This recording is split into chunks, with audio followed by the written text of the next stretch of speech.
Hi guys, Belinda here. Okay. So before I hop into today's lesson or whatever, hope you guys are doing well. Welcome back to my YouTube channel. And then today I will be explaining to you guys how supply and demand actually works, right? It's not that hard, but the more you backtest, the more you do this, guys, take backtesting very seriously. And as much as other people are saying it to you guys just don't do it. But honestly speaking, backtesting genuinely helps a lot. So don't forget to like, comment, and subscribe, and let me know what you want to see next. And then what else? Oga, I dey ask now. Please follow me there on the other end there, that one, Instagram. Everything will be my link in the not the description. Why do I keep on saying description? Is it? Yeah, the description. Everything will be there for you. So hopping on to today's video, supply and demand. Supply and demand. Right. So first things first, guys, I want you guys to understand that okay, before we do that, this is an uptrend. How can we see that all our highs are obviously being broken, meaning that this is a active high and this is a low here. This low cannot be broken. Basic rules of uptrend or whatever the case may be, right? So you're probably wondering, okay, but like why do I see top premium, midpoint, equilibrium, and then the bottom, which is the discounted phase of the market? I want you guys to understand. Supply and demand works like this. You get it? In the market, there's always a midpoint in the market. There's always a midpoint. So basically what we're doing is that we want to look for selling opportunities, in the premium area. Some people would know the premium area as a supply area, right? And then the midpoint is the equilibrium stage in the market. Here, price usually, this is not where you see price kind of like pushing up, it consolidates a bit, it goes up, it comes back down, it does whatever, all sorts of things. You get it? So what we do in the midpoint usually price will usually react, reject, consolidate, or it will continue. But we use the bottom phase of the market, which is the discounted phase of the market. Other name for it is a demand area, right? We use this area here to look for possible buying opportunities in the market, right? So now let's let me elaborate on this thing that's in front of you here, right? So first things first, say for an example, here's a demand area here, like this, that you don't see, right? Say there's a demand area maybe somewhere around here, and then maybe for an example, when you see a demand area that's maybe somewhere here, like this, and then maybe somewhere here there's a possible what we would call supply area somewhere here. Let me fix this guy like this. Yeah, like this. Right. So this is a supply area. So this thing is supposed to be red, man. Supply area like this. Right. So what a lot of us tend to do, right, is that in the midpoint of the market, price will always leave a demand area. But it's false. It's not the real one. Right. A lot of us we tend to enter here on this demand area here. You get it? We enter on this specific demand area here, thinking that this demand area will have the power to do what? To possibly, eliminate this area here. You get it? But now, what we do as supply and demand traders is that we are using this demand area to take price back to the supply area here and to see whether the supply area will hold to push the value of price back down to this real demand area that is here. But the question should always be for yourself before you even want to enter is that what makes a supply or demand zone valid? What makes it valid? You get it? What makes a supply and demand zone valid for you to say that, okay, no, you're not. This supply or demand zone is valid because of one, two, three. You get it? So now, as supply and demand traders, what we do is that in the midpoint, right? In the midpoint, price will always give you price will always give you a demand zone that's not the real one. This is why sometimes when we enter on this demand area, now we are targeting this area here, we see our profits once view. You get it? Whereas you like, okay, but like price keeps on going against me, but we don't realize that we're actually in the midpoint. You understand? Meaning that we're using this midpoint's demand area, right? Demand zone to push the value of price back to this supply area, back into the premium. So that the premium genuinely can give us the power to push price back down to a discounted phase of the market. Some of us would say that, listen, what makes a supply and demand zone valid, or rather demand zone valid, is there must be a temporary area, above the demand area, which is, you are correct, you're not wrong, like this, you get it? So basically, guys, please do not get caught. The demand zone that you want to enter from is not the real one. The real one is usually below it. Usually, so it's usually below that one. And it's like, if you journal your trade, you'd see it after. You're like, yeah, okay. Now it makes sense why price hit my stop loss. Meaning that even if you enter on this demand area, please exit at the nearest high that you see.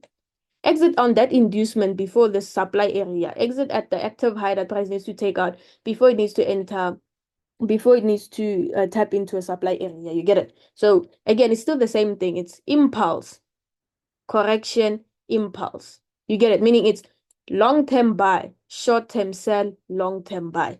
Without price eventually eliminating this area here. I'm gonna say it again. So it's let's remove all of these guys here. So it's going to be long-term buy, right? So it's long-term buy, short-term sell, long-term buy. So it's impulse, correction, impulse. Also, another thing, my students would know, always ask yourself as well, is in what wave am I in? What wave? Right? In what wave are you in? Are you in a correctional wave or are you in an impulsive wave? You get it? Because if you're in a correctional wave, you're supposed to be looking for a key level that can push it, that could possibly push price up or down. You get it? Guys, I'm giving you a blueprint here. You must pay attention. Right? So then after that, obviously, what price would do is that price would kind of like tap into the real demand. You get it? Mind you, taps into the real demand. There's no way price usually fakes you guys out. There's no we would hear people say, listen, price just took me out only to go in my direction. This is exactly what I'm talking about. After the price would come here, right? I wonder why this thing has an arrow here. I don't want the arrow, man. Right? Price will come here, and then after that, it will start to impulse again like that. You get it? So don't get caught in such situations, guys, So it's quite simple. We use the midpoints demand area to drive price up back to a supply area, meaning that even if you enter on the supply area, your nearest exit should be on the inducement that needs to happen. And then you can possibly look for buying opportunities to push price higher. So now moving on to, the selling market here. Normal. Let's see. Why is this thing doing this? I don't understand. No, man. Normal. It's fine. Okay. So this guy is still the same thing. How do we know that we are clearly in a downtrend? Is that we can clearly tell that our highs are being protected, but our lows are being eliminated, meaning that you're ranging between this high and a possible no, you're ranging between this high and this low over here, meaning that this low, it needs to be broken. You get it? So still the same thing. In the midpoint, price will react, reject, consolidate, or it will continue. You get it?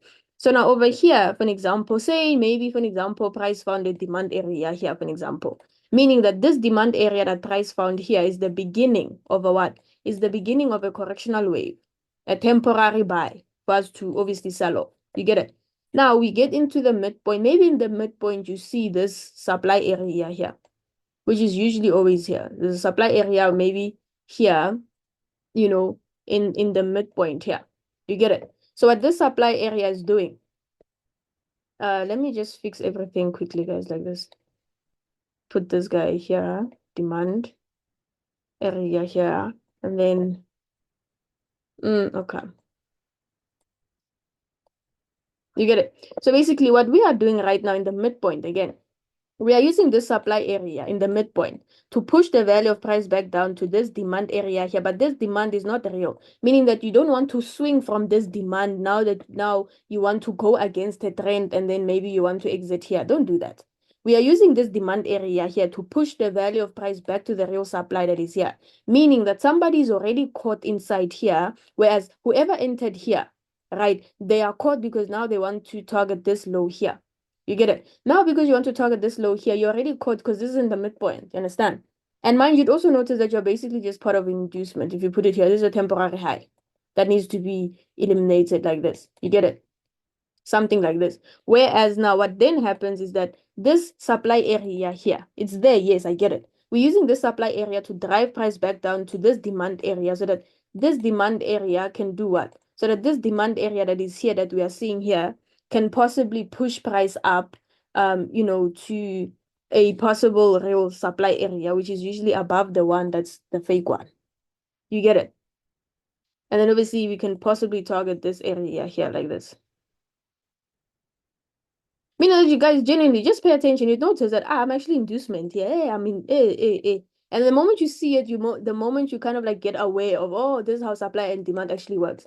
Because price will always give you the first supply. It's still the same thing with demand. They'll give you a first supply. It's not the real one.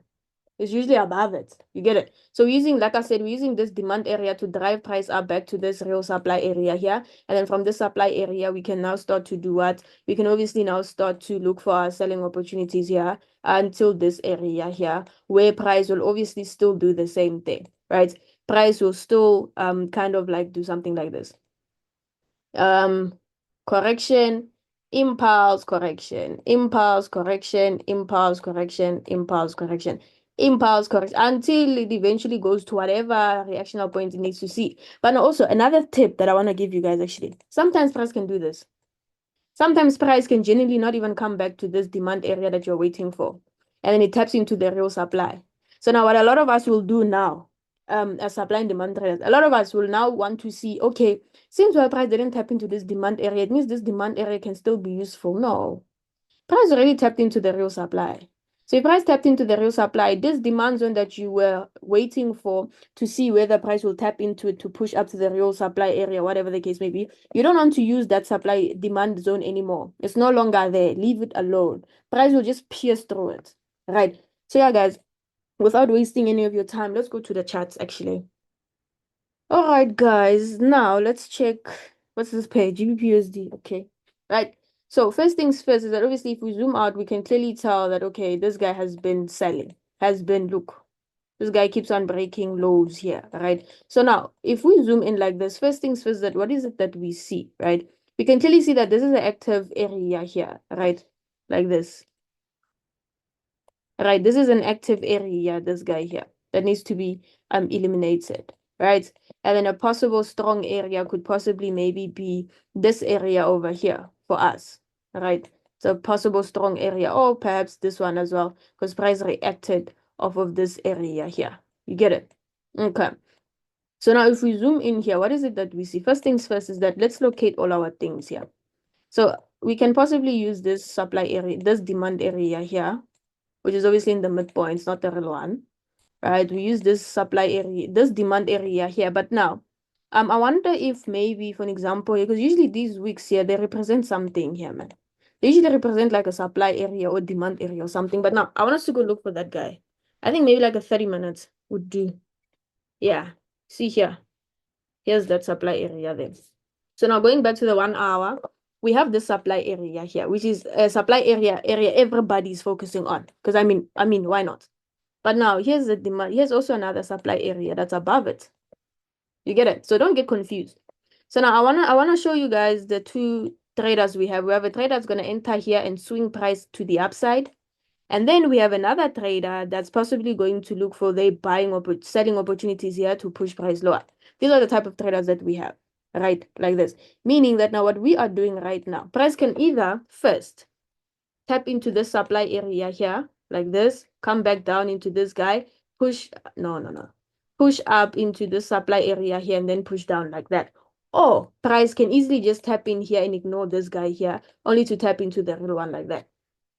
Right. So it's more of like a thinking game and actually just kind of understanding that, okay, what is price going to do first? And you'd also notice that the trader that's taking their trades here, they are inducement because here's your temporary area here. So I'm going to make this temporary area actually, I'm going to make him blue. Yeah, like this. You get it? There's your temporary area, meaning that obviously automatically what we want to see, is that we want to see something like this, man. Want to see price taking out this area, tapping exactly into this guy, and then pushing lower like that. That's something that I would want to see, right? So then after that, actually let me label this thing here. Let me do the supply area like this, and then this is your temporary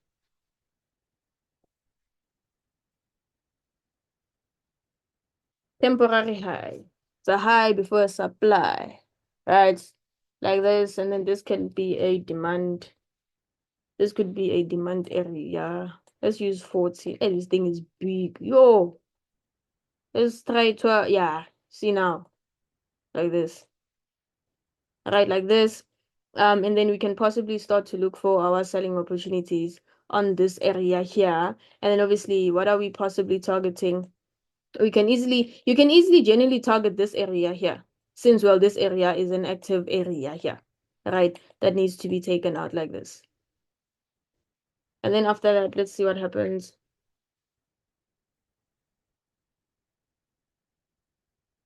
You see, but then again, okay, so price taps in here. You see what we did here? That's the only thing we did, meaning that we didn't swing price from this demand area. We didn't do that. We used this demand area to push price up to this supply area, meaning that whoever entered here, the stop loss was probably somewhere here. You see what price did there? That's why people would say your stop loss is my entry. This is what they're talking about, actually. Like this, right? And then after that, what does price do? Price plays around, and then I'm gonna show you guys now about the equilibrium stage of the market. Like that. And then your TP is here. This is a what? 11R trade, baba. Like that. So now, for now, let's put this guy aside here. I want you guys to understand that this is the midpoint of the market. This area. This whole area is the midpoint. You see, when I say it will react the whole time, it will reject the whole time. Or it can consolidate. You see how it was consolidating here? The whole time it's consolidating. I also said that it might continue. You get it? This area here is very strong, this area, because the sellers and the buyers are in control here. Can do two things. You see, that's why it kind of like reacts the whole time. That's why I'm saying that majority of the time, the demand area that we want to react from, that we want to use. That's why I always tell my students to never enter the equilibrium stage of the market. Like, rather wait for price to genuinely get into the premium area or the discounted phase of the market. So yeah, guys, now let's go look for a bearish. I'm lying. What's this thing called? Let's go look for a bullish example. Right.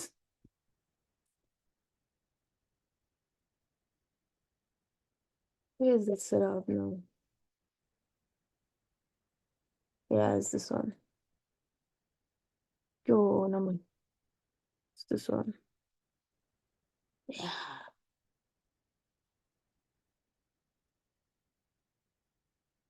Yo. Alrighty, guys. So now here I found this guy here. So we can actually use him as well. To kind of like do the same thing I taught you. Right? So this guy is bearish. Bullish, sorry guys, by all means. How can we see that? We see that price keeps on breaking highs the whole time. You see it. Price keeps on breaking highs, but it's also kind of like respecting all types of lows here. You get it? That's how we know that okay, we are currently in a bullish market. SNR traders, price action traders, you guys know that some of us, we would tell that this is a bullish market by us doing something like this, right? That's how we'd know that, okay, cool, we are actually in a bullish market, right? Let's remove all of these guys here. So now we zoom in here. What is it that we see here? All right, let's do this. So first things first is that we want to see price eliminating this area here, like that, right? And then possibly not eliminating this area here, like this. You get it? So now, if we zoom in like this, what is it that we see? I see this supply. I see this demand area here that we can use like this. You get it? So we have this demand area here.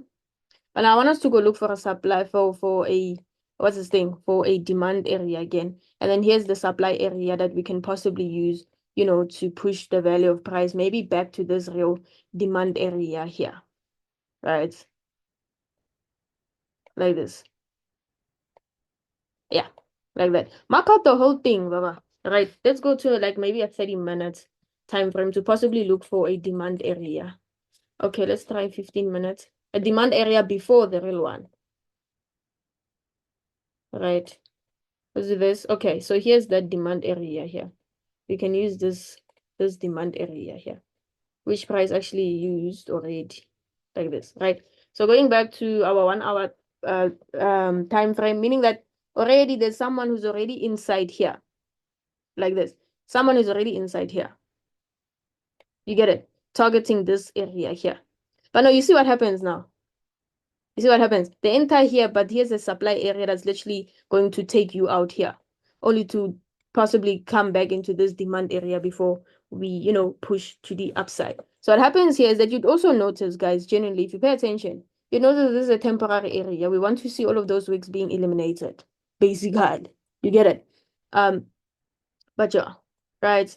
So this is the area here that we would like to target here, right? So let's just say demand area here, meaning that the only difference again here, that what we did here is that we use this demand area to possibly find there was possibly another supply area here. But let's go look for that supply area, possibly a 15-minute, possibly. Let me see here. 50, yeah.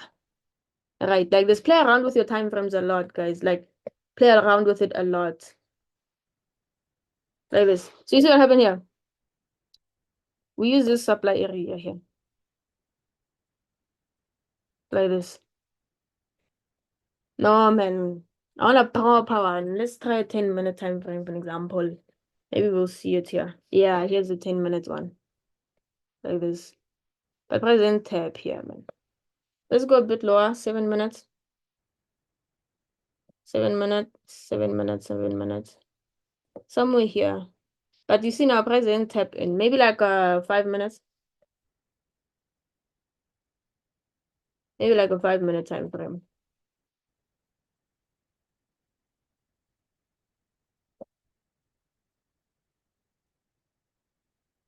Let me see.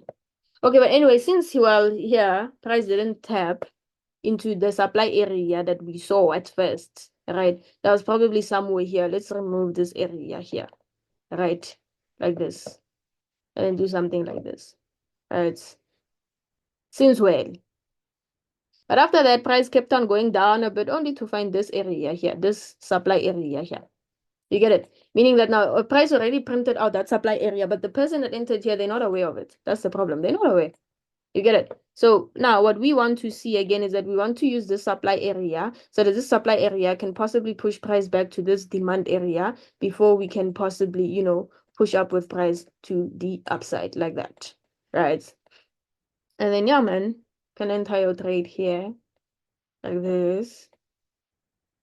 Possibly do something like this. Now, what are we targeting? Now we are targeting this area here.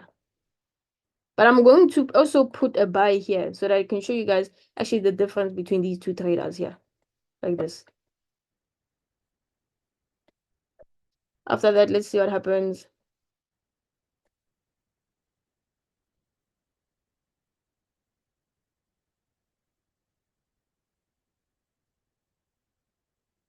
Yeah, like that. And then after that, what does price do? Mind you, again, this is the midpoint of the market. Look at price. Again, it's the midpoint of the market, right? Meaning that this midpoint can easily just continue going up. Oh, this midpoint can easily bring price back to your entry. And then we are tatazeling now. You get it? Okay, let's see. You see? See what I'm talking about? Look at price. The midpoint, the whole time. The whole time, meaning that even if you find a demand zone here and you enter, you are in trouble. You are in very big trouble. Trouble I don't even wish on my worst enemy, guys. You are Nasana. Like that, and just like that, you are done. Alright. Let's remove all of these guys. Like this. And just like that, you are done. Alright, meaning that even if you missed an entry here, man, could have easily caught you could have easily gotten another entry somewhere here. Maybe like on a lower time frame or something. Like this. And then just like that, this is a 9R trade. So you see now the difference now. Let's put him here. You see the difference between this trader. You see the difference between trader A and trader B. Trader B knows that this guy is not real. But this guy can easily push price to this guy. But trader A now does not know about this guy being fake. And trader A is the one probably crying that, oh, but home. You get it? So pay attention to these guys, man. Pay attention. Pay attention. But yeah, guys, nonetheless, that's it from me to you. I hope you guys learned a thing or two from me. And yeah, man. Yeah, that's about it. I don't have anything else to say. Please don't oh God, I they beg you now. Please now go follow me that side now, please. Maria, if you want to be part of the indices trading room, you guys can just easily text me on what's this thing? On Telegram or on TikTok. No, I'm lying. On Instagram as well, or even on TikTok, right? And then yeah, guys, that's about it from me to you. I'm wishing everybody a profitable, what's today? Tuesday. It's Tuesday. Yeah, wishing everybody a profitable Tuesday and obviously a profitable week. The week is still early. You can still make money. Don't worry.